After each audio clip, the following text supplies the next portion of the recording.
Good evening and welcome to this evening's webinar on the 5 skills of outstanding leaders. This webinar will be led by Bassem Alatar. Before we begin, I'd like to take you through a few important points. Just a few housekeeping rules. Thank you.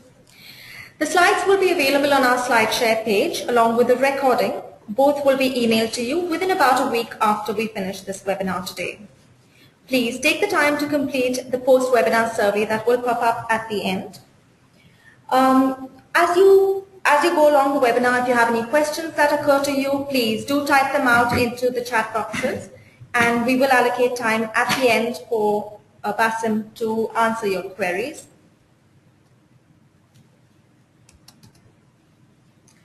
I'd just like to quickly introduce you to your speaker today, Bassem Alatar.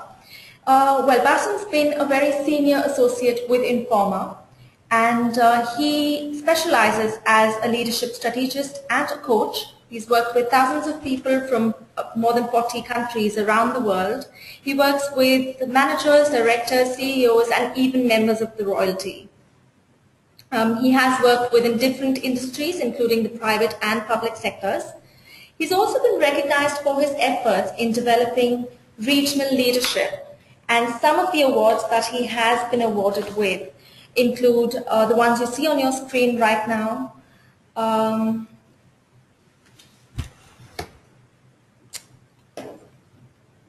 Give me a moment, please.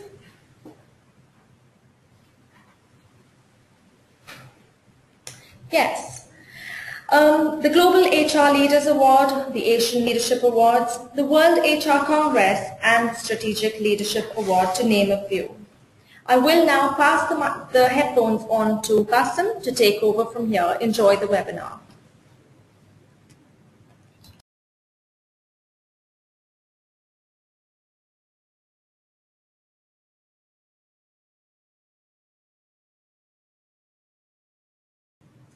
Good afternoon, and thank you for joining us today. I'm Bassem Alatar, and I'm really happy to be with you today in this webinar. Now, the title of the webinar is interesting because for the past 20 years I've been very interested in leadership skills and what makes a great leader. And I spent the first decade of those 20 years researching and studying leadership, and the second decade teaching it. Now, one of the most frequent questions that I get asked again and again about leadership is, what exactly is it? Is it something that somebody is born with? Is it something that is a talent that some people have? Or is it something that somebody can learn? And that's an interesting question. To answer that question, I think we really have to consider, without prejudice, the people throughout the history of mankind who we have recognized as great leaders. Now, the first thing that you would notice is that those people have a variety of different backgrounds, styles, and some of them from great historical military leaders to great technological leaders, have all sorts of different skills, abilities, and styles.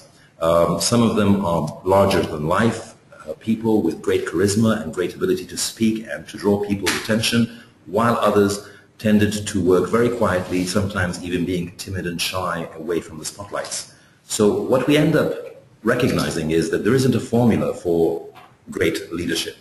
You don't have to impersonate somebody else to be a great leader. You can be just your own self. In fact, looking at all of the different people that you might have in mind, who we could call great leaders and influencers of society, business, economics, different disciplines, we find that all these people tended to experience great failure before they actually managed to get to a point of success. So at some point, they all were some sort of a disaster before they actually became masters at what they did. And I think that really answers the question, are leaders born or made? Everybody has different talents, and as people develop those talents, they tend to become better and better leaders. The people who would agree with this most are, in fact, the great leaders of our history and our times. They will all kind of admit that I got better and better as I got along. So the real question becomes, not what a leader is supposed to be. You can be anything you want. You could be a leader in a humanitarian environment or a business environment. You can be a leader in a variety of different styles. But the real question is there something that ties them all together? And yes, there are actually some things that we need to focus on, which are what great leaders actually do. So forget about what a great leader is supposed to be and instead focus on what great leaders actually tend to do.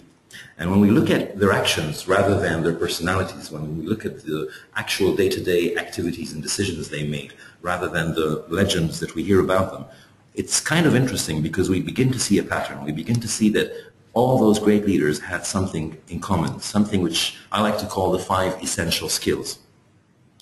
Now, as we go through this webinar and we talk about the 5 essential skills, I would suggest that you think about yourself personally and how you relate to those 5 skills. And I'm sure that some of them you practice already, and then there are some of them that probably you want to develop further. So the first thing that great leaders seem to all be able to do is to focus on what we need to do. They have the tendency to be able to clarify and set a direction for the people who look up to them for leadership. Now, what to do is a very interesting thing, but think about it this way. If we have a crisis situation, for example, if we had a fire in a building, the person who would emerge in the situation as the leader of the situation would be the person who would be able to give us clear direction to safety. So the first thing that great leaders do is clarify to people what to do. Now, that in itself is not enough because sometimes we also need help with how to do what we need to do. So that involves a lot of organizing and planning. And that's the second thing that great leaders are actually capable of doing. They're not just able to tell us what to do, but they focus us on how to do what we need to do. So think back to that example of a crisis situation or a fire in a building. It's not just enough for a person to maybe point us to the fire escape and point us to the direction of safety, but it would also help a lot and it would show great ability for them as a leader to be able to organize us and help us to achieve that direction. Now, so if you've taken care of those two, what to do and how to do, that seems like you've covered quite a lot, but in reality, sometimes we know what to do and also we know how to do it, yet we don't really want to do it. Think about going to the gym. I mean, we all know it's good for us. We all know what to do and we all know how to do it. But sometimes we just don't want to do it. Sometimes we're just too tired or too exhausted. Sometimes we lack the motivation. And that's what great leaders also seem to be able to do very, very well. They're able to give people the reason and the desire and motivation to make them want to do what they should do. Now, don't worry about this too much right now because we will go back and cover each one of these different things in detail. But for the moment, I'd like you to just be able to see the big picture. So imagine somebody in a leadership situation. Take, for example, a captain of a ship. And the captain has the crew on the ship. And they are ready and they've got their sleeves rolled up and they say, all right, captain, what do you want us to do? The first thing the captain has to provide is direction. So the captain has to tell people, well, today we'll just do maintenance and clean up the boat. Or my captain might say, well, today we'll set sail south or east. The next thing that they will have to engage in is how to do this. And then the next thing would be to make sure that the crew is motivated enough and they actually want to do what they need to do. If all of that is worked out, then we're doing pretty well. People know what to do, they know how to do it, and they also want to do it. But then the question here is, can they actually do what is required to do? Do they have the ability, the skills, the knowledge, the experience, the tools, and the resources to get the job done, especially up to the standard that you want it done? And that's the fourth thing that great leaders seem to be able to do. In fact, they do spend a lot of time doing this, which is developing people's performance. One of the signs of a great leader is that when you've worked with them for several years, you end up improving, becoming better at whatever it is that you do. And I'm sure you remember a few examples of this from your own experience. There are some people who may have been your managers or you've worked with or worked for who helped you improve and helped you become better at what you do. And those people are great leaders because they spend a lot of effort developing people's performance. So now, if we assume that everything has gone well, so your people know what to do, they know how to do it, they want to do it, and they can actually do it, technically your job should be over. But we need to remember that you are leading human beings, and human beings have a tendency sometimes to interact, and sometimes the interaction is not always 100% positive. So once everybody knows what to do and they're getting on with their job and they have great capabilities, sometimes you will have some friction, some conflicts, some differences in opinion. And this is the last thing, which can be quite complicated but is essential for success. It's the leader's ability to make sure that people work in an environment where they like to do what they're supposed to do. And basically what they have to be doing here is managing the complex web of relationships that are the human interaction. And this is essential because without that, without managing the relationships, without being able to make sure that things are going on smoothly between team members and between customers and team members and everybody else, all the other things become at risk. So there you have it. That's the big picture of the 5 essential skills that great leaders practice to achieve outstanding results. And I'm sure that you practice some of these, and some of them maybe more than others. It's quite important for you to be aware of each and every one of them and to develop yourself in all 5 of them. So the first one being setting direction, and the second being organizing and planning. The next one being motivating people. Number 4 being developing performance, and the final one being able to manage the complex web of relationships. I like to remember these in an easier way by thinking of the 5 questions: what to do, how to do, want to do, can do, and like to do. Now, over the past 10 years or so, I've been teaching and training and coaching different people from different industries, and sometimes we'll give them a test. And typically, this is what we'll see. We'll see that there are some leaders, for example, the person with the green chart here, who seems to be outstanding in 3 of those skills. The first 3, actually: what to do, how to do, and want to do. But obviously, they can improve in the second 2, or the last 2, sorry, which are developing people's performance and managing relationships. By contrast, you find maybe another person, like the person with the orange chart here, who has very high ability when it comes to motivating people, developing people, and making people like what they do and creating a great work environment. But she may not be as good at setting direction and organizing and planning. Now, most likely it's the same thing for you. Each one and every one of us is born with some talents and abilities, and they like to do some things more than others. And you will probably find that you have some of those skills down cold. You know exactly what to do. While with others, you may need to work on developing your abilities there. It's worth doing because at some point or another, your leadership will be limited to the skill that hasn't been developed enough. But if you have invest the time to develop yourself in all 5 of them, you'll find that that gives you a great boost in your ability to actually achieve results and lead other people. Now, we'll start going into each one in depth now, and I'll give you a lot of tips and hints and techniques to think about and to use. But I would suggest that you grab a paper and a pen now and maybe do something similar to the chart that you see in front of you right now. Give yourself a score from 1 to 5 for each one of those 5 essential skills. And notice where you are already performing very well and where you might need improvement, so that by the end of this webinar, you can have a clear idea of how you can improve yourself within the next, say, 2 months, 3 months, or a year. Now, the first skill from the 5 essential skills is setting direction. What that really means is that you need to be a high-precision compass for your people, pointing them into the right direction. It's all about really focusing people. Now, it's not just about what we need to focus on, but also what we don't need to focus on. I think you know the experience of having to attend lots of meetings where you may not actually be really involved, or being copied on lots of emails, or being asked to do things which are outside your main area of focus. And one of the things that are really important here for you as a leader is your ability to refocus your people so that they are clear on the direction that they're taking. Now, this focus, or the setting of direction, can be done in several ways. For example, there is the top-down method, which is the centralized leadership approach. It's very common in the military, for example, where basically we call it command and control. The leader will issue out orders and people will carry out those orders. So in essence, the leader is the one who's setting the direction, and that's that. Now, sometimes this is appropriate. For example, in a crisis situation, we may not have the time for discussion and participation from everybody in the decision. Other times, this may not be the best method, especially nowadays in the business environment where we operate. We live in a very liberated information technology atmosphere where information and knowledge are not just with the leader or the commander-in-chief of the military force, but everybody has something to add. Everybody has something that they know that the leader themselves may not have or may not know, especially when you're working with specialized people who are experts in their field, it's very important that you change the approach, that defining the direction doesn't necessarily have to come from the leader himself. So this is what we would call the bottom-up approach, or the participative leadership approach. That's when there's a lot of delegation and engagement of the team, and it may be that the actual team are the people who have the direction. What the leader needs to do here is to help them clarify what is the direction, what is it that we need to focus on. Now, also, there's another thing that's quite important to bear in mind here. When we're setting direction, we have to operate on two terms. The first is the long term, and the second is the short term. So in the short term, you want to focus your people on what they need to get done today, this week, this month.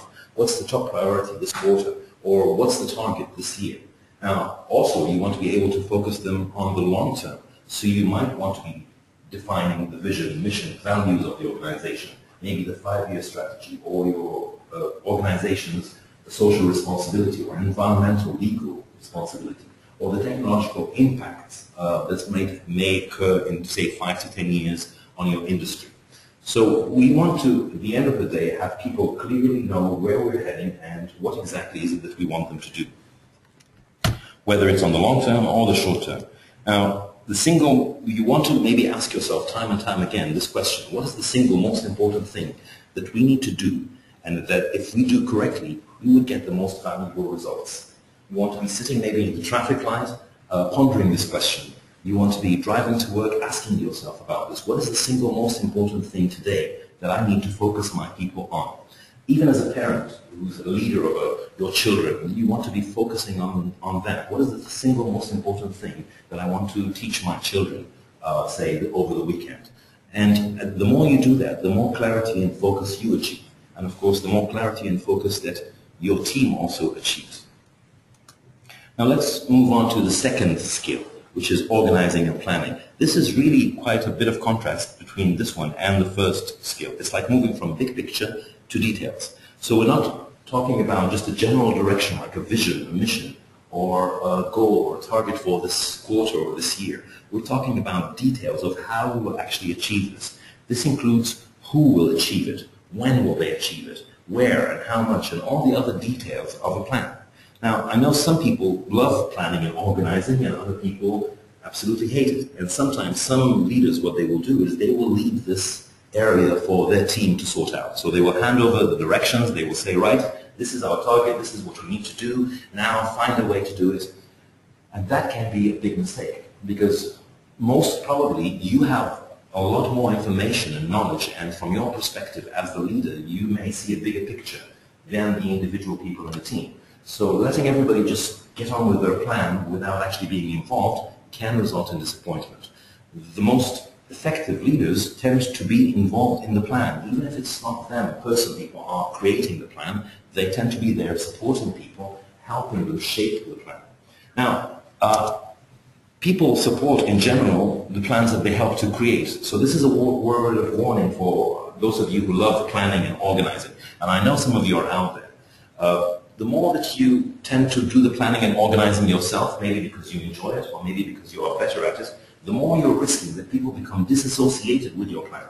I think you've been in a meeting before, maybe one or two, where people will listen to a plan handed down by top management or by their manager, and they will say, yeah, that sounds fantastic, that sounds great. And then they'll walk out in the corridor and they will whisper things like, well, good luck doing that. I don't know how she thinks she can actually implement it. Now, people don't have buy-in into a plan unless they've actually participated in creating it. So the rule is people support the plans that they help to create. And the more you allow people to participate in actually doing the plan and working it out, the more they feel it belongs to them and they actually want to support it and they want to see it being carried out successfully.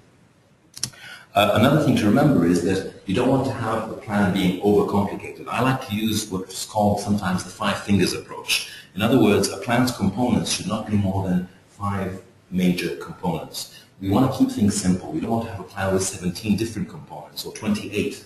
And sometimes with the technology that we have today at our fingertips, leaders will roll out something which is 17 different Excel sheets covering 228 points for this year. And for sure, almost 100%, there will be something missed. There will be something that will fall between the cracks. So you want to keep your plan simple. Use this five-finger approach, where you can actually sort of bullet point the plan into 5 or fewer points and keep everybody on the same page. By the way, it's also easier then for you to manage and to follow up that everybody is doing their part of the plan, the fewer components you have. So if you can put your plan or divide your plan into 5 major areas of performance, 5 major things, then you've worked out a simple plan that's easy for everybody to understand and to carry out.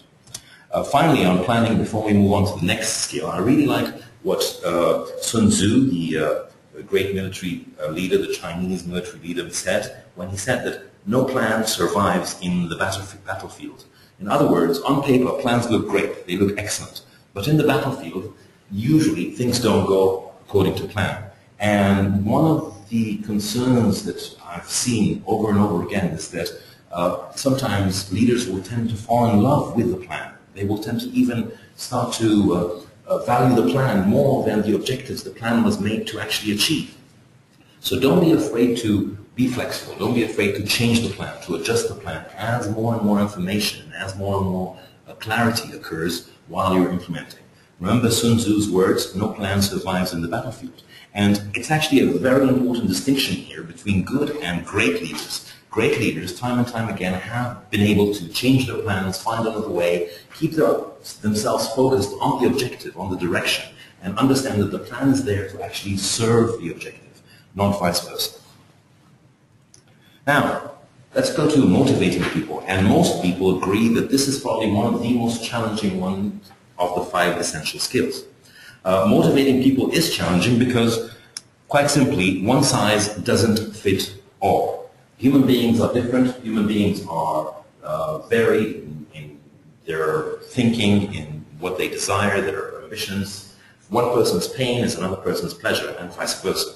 So it's not easy to please everybody, to bring everybody on board, which means you as a leader have to show a lot of flexibility here and a lot of understanding for different people, different cultures, different values, different generations, and so on.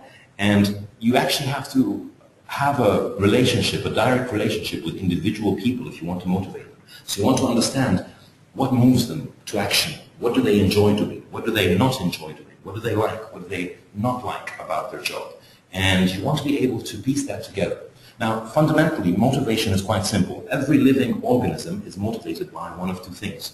Either getting away from pain or moving towards pleasure. Think about waking up in the morning, for example. If you use an alarm clock, when you're sound asleep and the alarm clock goes off, well, that's quite painful. And of course, staying in bed is very, very pleasurable. And there you have this pain and pleasure thing. So some people move away from the pain and immediately press the snooze button. I'm one of those people, by the way. And then there are some people who are focused more on the pleasure, and they might say, all right, I'll sleep for 5 more minutes, or I'll get up now so I can have the pleasure of getting my morning coffee without being rushed. Now, here's the challenge. Human beings are not exactly like that. They don't respond quite logically to pain and pleasure. They respond to their perception of pain and their perception of pleasure. For example, some people might imagine sleeping for 5 or 10 more minutes as intense pleasure, while other people might feel that being ready on time and beating morning traffic, that's the ultimate morning pleasure for them. So it will vary from one person to the other. And one of the things that you have to do as a leader is to kind of calibrate, kind of shape the perception of people for pain and pleasure. Now, you need to understand what your people really want, and you need to understand how that can be connected to your direction and your plan, so that they are motivated to actually see it through. There are 3 golden rules here when you're motivating people. Make it clear, make it relevant, and make it personal. In other words that are vague, that don't actually spell out what kind of pleasure that we are promising, what kind of pain that we are avoiding, usually will not move people to action. So if we say something like, if you work hard, good things will happen. Well, that's not very motivating, yeah? Or if you say something to people like, if we miss the deadline, that could be a problem. Again, that's not very, very motivating because 1, it's not very clear what will happen, and 2, it doesn't sound very relevant to them, and it's not very personal. It doesn't show how that will affect them personally, if good things happen or if consequences or bad things happen. Now, I was once in a meeting where CFO was addressing a company, and that CFO said, our shareholders are not happy because our stock prices are dropping, and we've got to find a way to increase revenue. Now, later on, a few days later, I met him, and he was very frustrated. And he said to me, you know, I was very clear to people that we were in trouble, that we had, you know, a huge responsibility here in a short amount of time to turn things around. And you know what? People didn't respond to me. They weren't motivated to take action. And I could understand his frustration. The problem was he wasn't clear, he wasn't making things relevant, and he wasn't making them personal. So I discussed this with him, and I said, you know, you've just laid out the case here in front of me now with passion, with clarity, you've just made it relevant, and you've just made it very personal. But why didn't you say that to people when you were addressing them yourself, when you were trying to motivate them to take action? And he said, well, I didn't want to sound, you know, too gloomy, I didn't want to be the bearer of bad news. Now, remember, as a leader, people trust you to be an example and courage. So if there is bad news, if there is something that's painful lurking on the horizon, you don't want to dress it up. You don't want to be vague. You want to be clear, and you want to focus them on that. You want them to be aware of it. So the next time this CFO had a meeting, this is what he said. He said, if we don't show a rise in revenues by the end of this quarter, we may face restructuring. Some of our branches could be closed down, and we may even have to let some people go. Now that's a lot more clear. That gives a very, very strong and clear message. That's a lot more relevant to the situation at hand, and it makes things very personal. So every person in that room was thinking, what does it mean to let people go? Could I be included? Now, I'm not saying try to scare people off, but if there's a dangerous situation, it is your responsibility as a leader to step up, be brave, and clarify it to people. And sometimes, of course, it's not, you know, as bad as letting people go and closing branches, but sometimes it's as bad as, for example, losing a deal or missing the deadline for a project. But you have to be very, very clear on the consequences so that people are aware of them and therefore try to avoid them, motivated to move away from them. And then this CFO, by the way, continued and said, but if we deliver on our promise to shareholders, if we will be credited with turning the situation around, we will gain senior management's trust and support and approval for the budget which we had requested. Now again, he was being very clear, very relevant, and very personal. He was making things as clear as possible, defining the pain and the pleasure involved in the situation. So there is no room when motivating people to trust that they will understand, that they will get it, that I shouldn't have to spell it out. In fact, you do have to spell it out, because some people will not get it, some people will try to sort of pretend that they can't see it, and you as a leader have to step up, be brave, and call it as it is. Okay, now, assume that you've got people motivated now, and they're all fired up, and they're ready to go, and they really want to carry out the plan. This is when some leaders become very, very frustrated. They spend so much energy defining the vision and the mission, or setting the direction, and then planning and organizing, and then motivating people, and then they find that in real life, performance is not up to the standard they want. The problem, I think, is that sometimes we assume that people are like household items. You know, you buy them, you plug them in, and they should work. That's absolutely not true. Human beings are not machines, so they will tend to have areas where you're very, very pleased with and areas that need a lot of improvement. And the best leaders actually think about cultivating a team rather than sort of plugging in machines, more like gardening, more like growing a tree. It's something that you do over and over again every day, you take care of, and then with time, you tend to see results. So, you're the coach, you're not the referee. You're not there to say, this person is not performing well, this person is performing well, that's a goal, and that's a foul, and that's a penalty. You're there to develop people's performance. So as a leader, you're not there to judge, but you're there to help and you're there to improve. And if you think about the great people who you've worked with, the great managers and leaders you've worked with over the years as a professional, and if you think about how much they taught you, if you think about how much they encouraged you, how much feedback they gave you without necessarily threatening you, you'll understand that great leaders actually devote a lot of time to improving and developing their people. Sometimes it's technically improving them, in other words, teaching them technical skills, but also sometimes it's improving their attitude or improving their mindset. So as a coach here, as a person whose aim is to improve and develop people's performance, we need to do three things. We need to, first of all, observe what people are doing. That's the current level of performance. And sometimes we're not fully satisfied or happy with that, or we don't think this will actually help us achieve the plan. And then we need to understand what is exactly the thing that's missing. What do we need to improve? So we need to identify the thing that needs to be improved, and then we need to have a plan of our own to improve that person, to take them from where they are now to where they should be. So three things here: observe, identify, and improve. Observe the current performance, identify the area that you want to work on, and then work on improving that area. Again, it's important for you to understand so that you don't get frustrated. This is more like a gardening analogy rather than an electromechanical operation. When you press a button, say on the elevator, that's an electromechanical operation. In other words, an electric signal triggers a mechanical operation and the elevator moves. People don't work that way. People are not developed in that way. So a lot of times people who attend my seminars and life trainings will say, yeah, but I've told my people that. I've told them this. And I will ask, how many times have you told them? And they said, many times. And I will say something like, well, tell me exactly how many times. And then eventually they'll sort of admit, well, maybe twice, 3 times, 5 times over the course of the year or the month or whatever. But just telling people and expecting something to change is not going to actually work. Just like when you're gardening, it's not just like planting the seeds and then coming back half an hour later and expecting 4 flowers to grow. You have to plant the seeds, you have to make sure that they're in good contact with the soil so that there's a right environment, you have to water them and keep watering them, and still you will see nothing, but you have to trust that there is something growing under that soil. And then eventually you will start to see a very small, tiny, tiny leaf breaking out of that soil, and you have to fertilize it, you have to keep watering it. Eventually it will blossom into a full-grown flower. But it does take time because human beings are, well, human beings. So this is a critical part of being a great leader. Great leaders don't actually order a great team that comes shipped in a box, that they open, assemble, and start using straight away. Great leaders develop great teams. And that's why sometimes you find great leaders who've had the same people working with them for 10, 15, 20 years.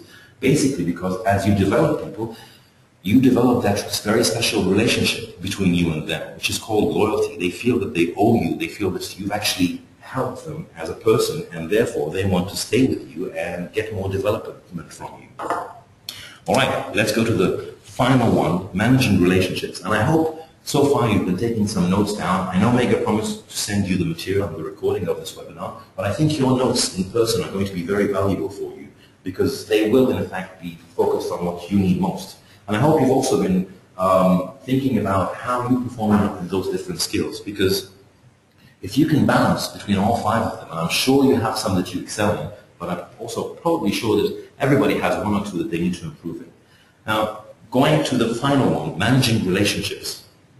It's probably the most complicated one, and it arises from the need to manage human interaction. And if we think about the relationships that a leader is responsible for, you find they're quite diverse. First of all, there is the leader's relationship with the individual members of the team. In other words, you personally and how the individual members of the team relate to you. Now, in the 1980s, there was a popular saying or a popular line of thought, and it went something like, business is business. This is not personal, this is business. And the companies that really adopted that kind of culture, where they didn't care if your grandmother was sick or if it was your daughter's birthday, they just expected you to stay in the office and do the job and get it done, well, those companies, unfortunately, are no longer the best in their industry or in their field. In fact, a few of them have slipped very, very far behind, and some of them have completely shut down. Because managing relationships and managing the work-life relationship is very, very important. So you as a leader cannot just think about people as employees or a number of people or a number of staff. You have to actually understand a little bit about their personal life.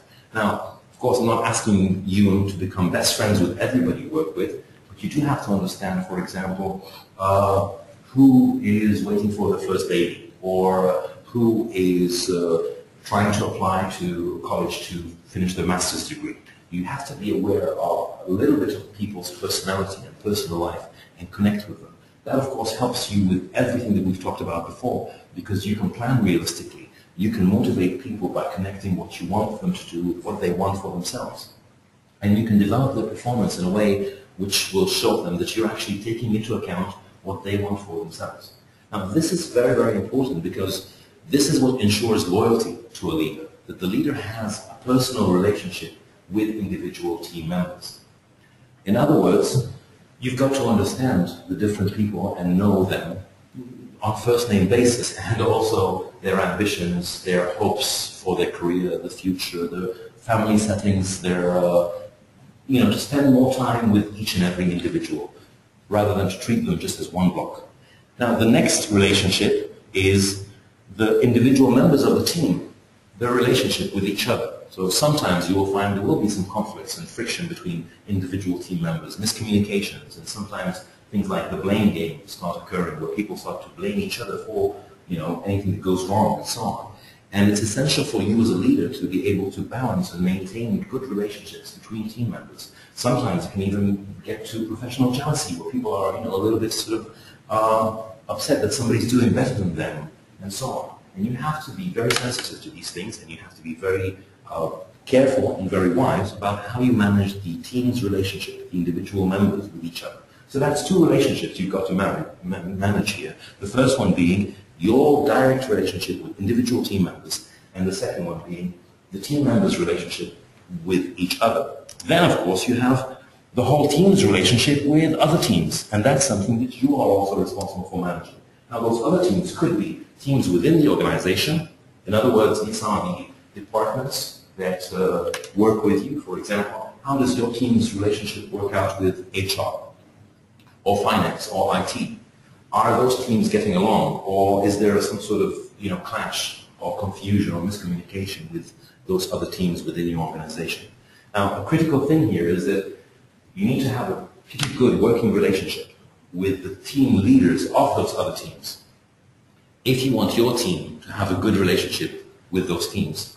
Because people are very, very sensitive and very, very capable of reading and understanding relationships. And sometimes you have, for example, the HR manager and the finance manager of a company don't get along very well. And what ends up happening is that the HR team and the finance team of that company end up not getting along very well, and very little gets done. Or things are very difficult to move forward because those teams are always in disagreement. Now, if you have a good working relationship with the team leaders, then your team is also most likely to have a good working relationship with the other teams, which they need to do their job and to achieve the goals that you want.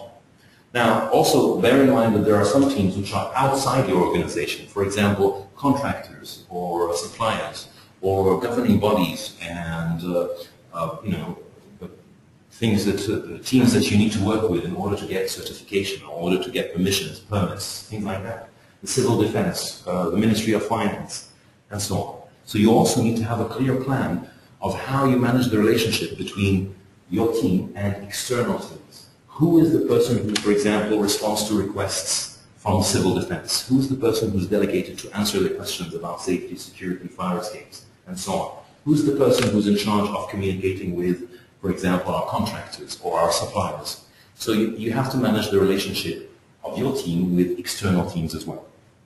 And then finally comes the most important relationship of them all, which is your team's relationship with your customer, your end user, the people who actually use your services and your products. And that's, of course, the most critical relationship of them all, but sometimes we pay very little attention to it. It's quite common sometimes for your team to feel frustrated with the customer, especially when they're under high pressure. It's quite common for your team to begin to foster some negative feelings towards the customer. The customer makes us work hard, or the customer is never satisfied, no matter how much we try to do for the customer. And sometimes this can become a really, really negative relationship, where people are going to work hoping that, oh God, I hope today we don't have a lot of customers. I hope today is a quiet day so I can just sit back and relax and don't have to deal with too many customers. And that's, of course, the worst kind of relationship, where your team is actually hoping that you don't have any customers. Now, unfortunately, sometimes some leaders actually encourage that. Some leaders will actually participate in that kind of thing, and they will even, people will start saying things like, oh, I had a terrible customer yesterday, he didn't understand anything about the technology, and he was driving me nuts. And people will be laughing and sympathizing, and there will be the leader laughing and sympathizing too, which sends out a message that it's okay to have a shaky relationship with our customers. And that's critical. That's really, really dangerous. It's your job as a leader here to manage that relationship. Yes, people will be frustrated sometimes because they're working hard and the customer may not appreciate it. But it's your responsibility to always manage and maintain the relationship between your people and their customer, the reason for their existence. About 17 years ago, I had the pleasure of working with a gentleman called Mr. Ahmed Al-Nahas. Back then, Ahmed Al-Nahas was the senior vice president for Hilton International in charge of the Middle East and North Africa. So he basically was running a huge region with something more than probably something like 120 different Hilton hotels. And he had thousands of people working in those hotels. And he had hundreds of general managers, hundreds of managers who he was managing. And I worked with him for almost a year. And during that year, I've heard him several times using a very strange phrase. He would say things like, I, the vice president of Hilton International, I'm here to serve the customer. I get my salary from the customer. It's my customer who sends my children to school. Therefore, I am fully committed to serving the customer. So should you. Now that's a very good example of a leader managing and maintaining the relationship between his team, his people, those thousands of Hilton employees, and the customer, in this case, which is the Hilton guest. That's a very, very good case of a leader being aware of the need to lead when it comes to managing relationships between us and our customers or the people we serve. Now this is quite complicated. It's quite a complicated relationship map. You've got to manage A, your relationship with your team members individually, B, the team members' relationship with each other, C, the team members or the whole team with other teams within the organization or other teams outside the organization, and finally, manage the relationship between your team and your customer. And some people are brilliant at it, naturally, and they're very, very good at managing relationships and resolving conflicts and clearing up miscommunications. And some of us might need to develop and to improve ourselves in it. And that's all right. Now, you will always have one of those 5 things that is a natural talent. I have yet to meet somebody in the thousands of people I've worked with from over 40 different countries across the world who is not naturally talented at, say, planning and organizing, or naturally talented at managing relationships and getting everybody to get along and be in an environment where they like to do the job they're doing. The key is to understand that, to acknowledge it, to admit that you're good at this, and then to focus on and admit also that you need improvement in the other ones. So think about the things that you may need to improve. In fact, if you haven't even done so during this webinar, maybe you can do this now. Just quickly, as you see the screen in front of you with these 5 major essential skills for leadership, think about what is it that you need to improve, and give yourself a mark from 1 to 5 for each one of them, so that you can actually spend some time planning for maybe attending training courses or working with somebody who is really good at one of those skills that you need to improve, and therefore get the chance to actually, within say 2 months to a year, have worked on that skill and improved it. I'm going to be taking some of your questions now. I think we have a few of those questions. In the meantime, if you haven't typed a question yet, please feel free to do so, and I'll be happy to answer your questions.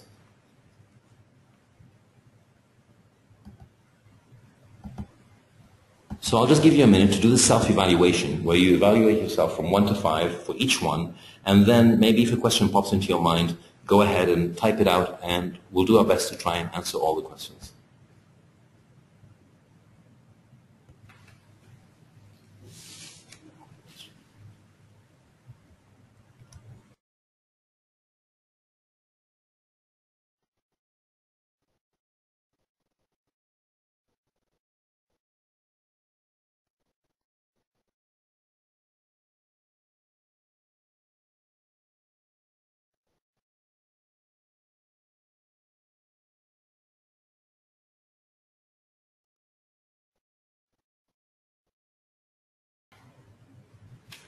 Okay, we've got a question here. One of the participants in the webinar is asking, is it really possible for you to actually be good at all 5 of those? And isn't that something that is still a kind of a natural talent that some people are born with? I think going back to all the people that we saw in that first slide with different leaders from different fields, you know, political, military, economic, social, charity, and so on. I think if you look back at the biographies of those people, you will find that every single one of them was born lacking in one or two, or even more than that, more of those 5 essential skills. And what they did throughout the course of their life was to improve themselves and therefore become great leaders because they improved gradually within those 5 skills. I'm getting another question here, and if you just give me a minute, I'll read it out.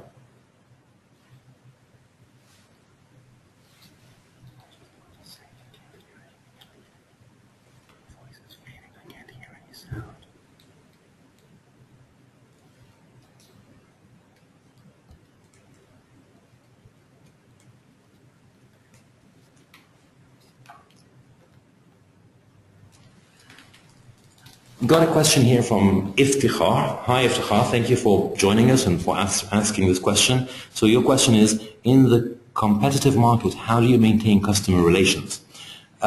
This webinar is not focused on customer relations per se, but essentially as a leader of a team responsible for customer relations, you have to start by maintaining and keeping a good relationship with your customers. Of course, you have to set the example here, so you cannot really ask your team to be patient with the customer if you get impatient with your customers.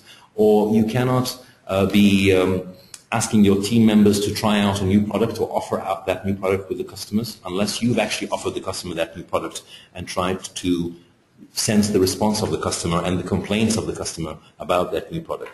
So essentially here what you want to do is to be a leader in maintaining a relationship with the customer.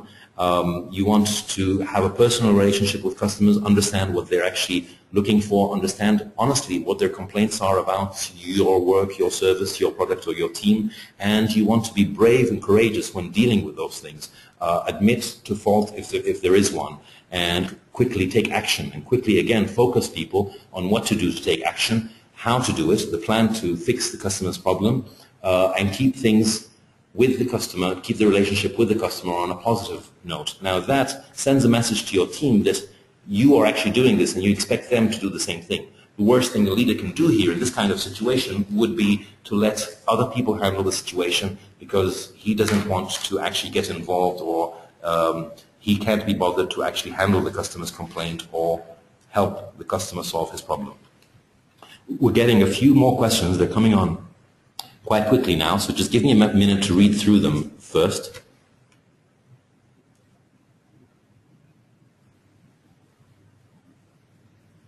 Diana has a very interesting question. She says, how do you think gender impacts the success of influencing people and leading in the 5 essential skills in this region? Diana, that's a very, very interesting question. I think in a lot of cases we've moved on beyond the impact of gender. Sometimes we haven't, I'm sure, but I think that if we look at the practices that we've been discussing, for example, getting people to participate in the plan rather than dictating the plan, using both a top-down command and control leadership, but also using participative bottom-up leadership, I think we can bypass the issues that sometimes are a concern when it comes to gender. So it's very, very common now in lots of public sector and private sector places all over the region where you have, for example, a qualified professional, a woman leading a team of men, or vice versa, qualified a professional young man leading a team of professional ladies. And as long as they maintain the focus on the leader doesn't have to provide all the answers. The leader doesn't have to be Mr. Perfect or Mrs. Perfect. Nobody expects that. As long as we understand that the leader can actually work with the team to understand and to clarify those 5 questions of what to do, how to do, want to do, can do, and like to do, that it's a team effort. And the leader is there to keep them on track. I think they work, those 5 essential skills work in the same way. A great example of this is Mother Teresa, someone who has had great impact on the world in a very, very different way from what you would expect from the common status quo or the typical leader, image that was brought to mind when she was first starting out. So she was a small woman, a quiet woman with this, very quiet voice and very, very gentle nature. yet she had great determination. And she was able to clarify what to do and how to do it. And she was able to motivate people and get them to do it. And she was able to improve their ability to do it and make sure that they were enjoying themselves as they did it, in a very different way from, say, Napoleon, who would be the typical male command and control, troops forward, fire kind of leader. So I think we've moved on beyond that now, and there are different ways that you can do this, as long as you focus not on the personality or the person, but focus on the action that a leader takes. I think gender is not as big an issue as it used to be, say, 10 years ago. I've got another few questions. You guys are printing out some long questions, so I need a few seconds to just read over them.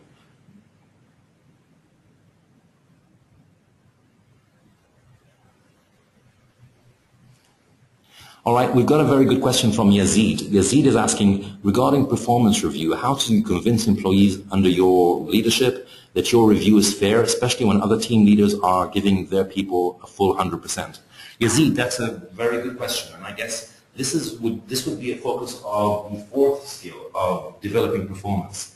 There are managers and there are leaders who will give their people 100%, you're excellent in everything, and what that really means is, I'm not going to develop you in anything, because if I think somebody is excellent in everything, why should I try and develop them? Why should I try and improve them?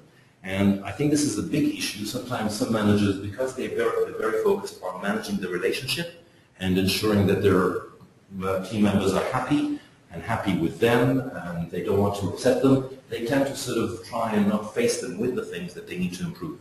But remember, being good at managing relationships and not good at developing performance is eventually going to catch up with that leader. So I think you want to be working on developing people's performance, being honest with them about the things that they need to improve and develop, and at the same time maintaining a good relationship with them so that it's not a personal attack on the person. I think going back to the specific wording of your question, you mentioned performance review. The performance review is not really just the thing that will develop people's performance. And the performance review is really an event or a meeting or a process that happens towards the end of the year. To successfully actually develop people, you need to be taking on those 5 essential skills from the very beginning of the year. So you need to clarify to people what they need to do throughout the year, their whole target, and to keep them on focus when they get defocused.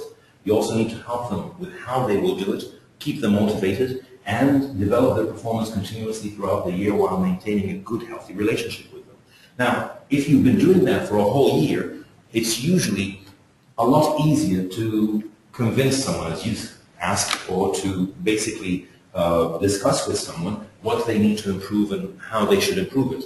Of course, if you haven't done all those 5 things, if you haven't clarified the target or the direction, haven't helped those people formulate a plan, haven't motivated them, haven't developed their performance, but then at the end of the year, just suddenly pulled out a piece of paper and said, right, I'm going to give you this for attendance, this for punctuality, this for achieving your target. Well, of course, there's going to be a lot of clash here. Now, the goal here is, just like I was talking about developing performance is similar to gardening rather than electromechanics, it's the same thing with you. As a leader, you want to develop this relationship and it will take time. You want to develop those 5 skills and it will take time. So you cannot suddenly sort of develop someone's performance in a performance review meeting in a half an hour or an hour, but you can do this across a whole year using those 5 essential skills we've discussed today. I hope that answers your question, Yazid. I've got another question from Andy.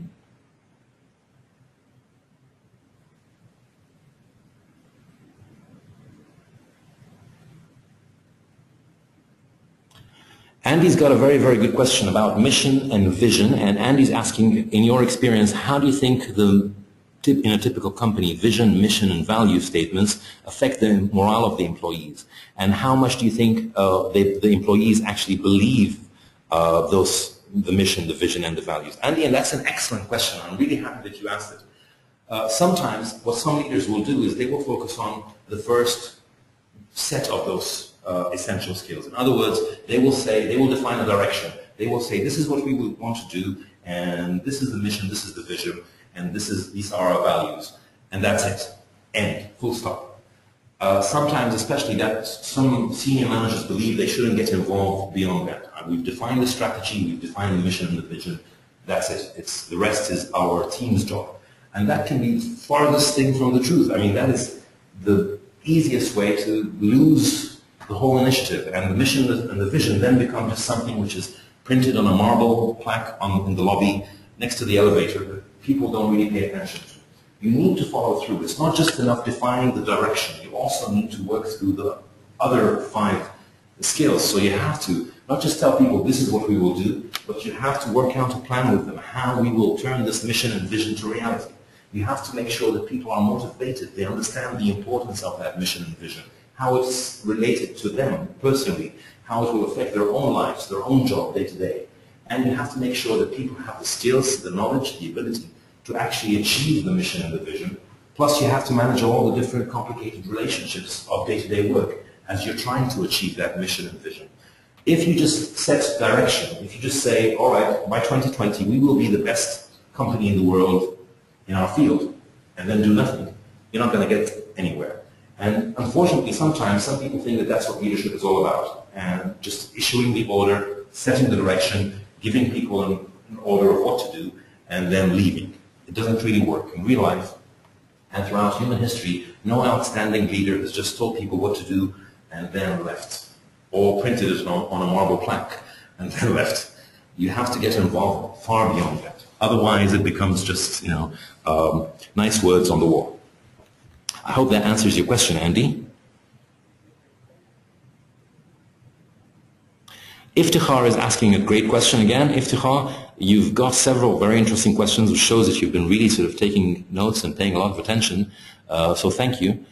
Iftikhar is asking, how is number 2 and number 3 different? How is how to do and can do different? All right, when you're looking at how to do, you're looking at the plan. In other words, you're making plans for how to achieve the targets that we want to achieve.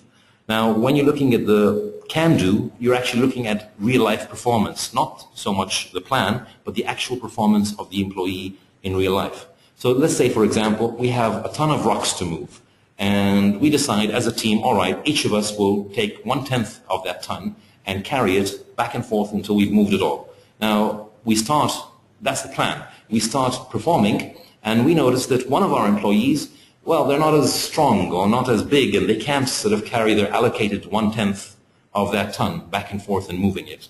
So here we have a performance issue, something which has turned up in real life, which doesn't match the theory of the plan. The plan on paper looked good. We have a ton to move. We have 10 employees. Each one can move 1/10.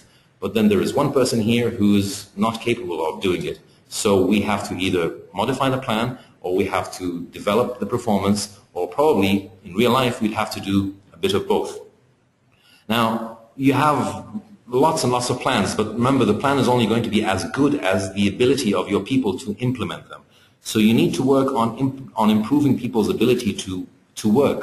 For example, if somebody can type, say, 60 words a minute and somebody else can type 120 words a minute, obviously that's going to affect your planning. But are you just going to leave the person who can type 60 words a minute like that for life? Are they going to work for 10 years with you without actually helping them improve and get to 80 words a minute, then 100, then 120?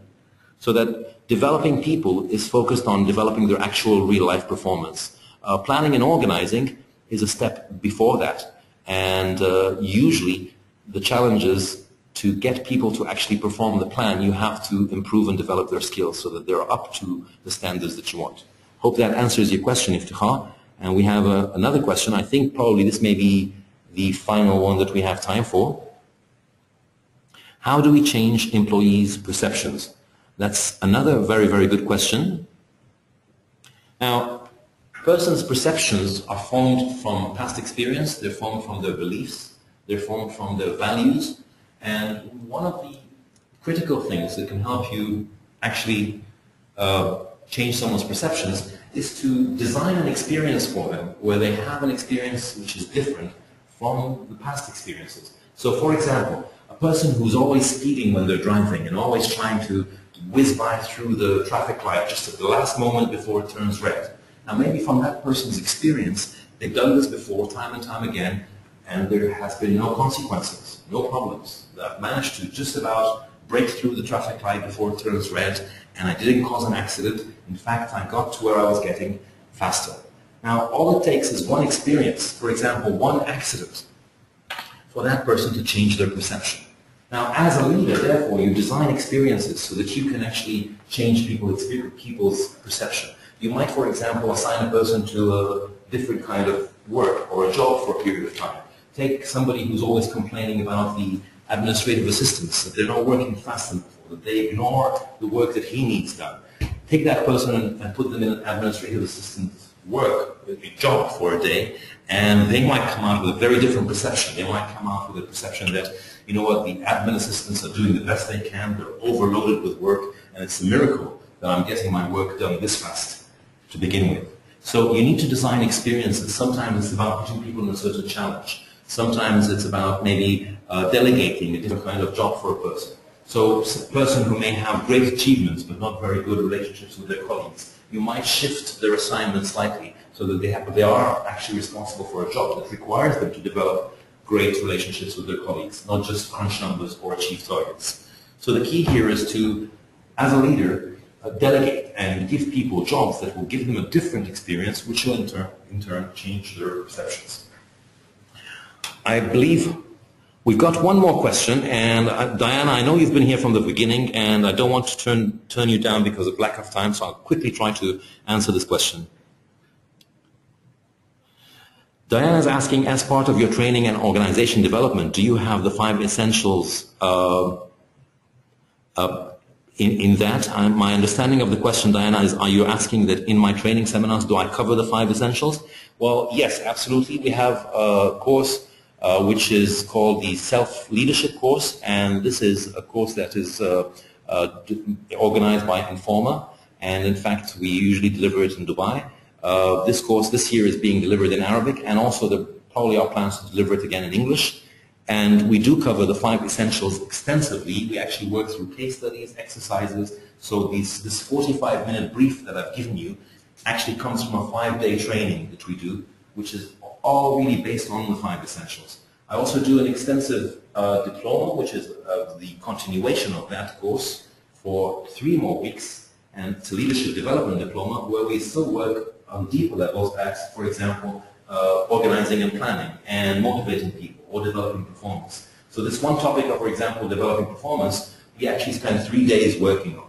From measuring people's performance to actually being able to define the skill set that needs to be improved, to giving feedback, to performance review, etc. So if I understood your question correctly, that are these things covered in my courses? Well, absolutely yes. I've tried in these 45 minutes to give you a brief summary and to give you an overview. My hope is that you will be able to look at this and understand where you are excelling at the moment and where you need improvement, and then to start looking at ways of developing yourself in the area that requires most improvement. I know that we've been short on time, and obviously I cannot cover everything I cover in 5 days in a 45-minute webinar, but I really enjoyed being with you and the intelligent questions that you asked, and I hope that this is giving you a starting point. Feel free to find ways to communicate and ask more questions if you like. I'm sure Megan would be very helpful if you have any further questions. She could pass them along to me, and we can find a way, perhaps organize a follow-up webinar to answer more of your questions. I'd also be interested in what you would like to see, more topics, more leadership-related topics. Maybe we can organize webinars revolving around those. I want to thank Megan for organizing this and the Informa team, and I want to thank everybody else for attending and for the questions that you asked. It's a pleasure always sharing knowledge and experience with you. Thank you.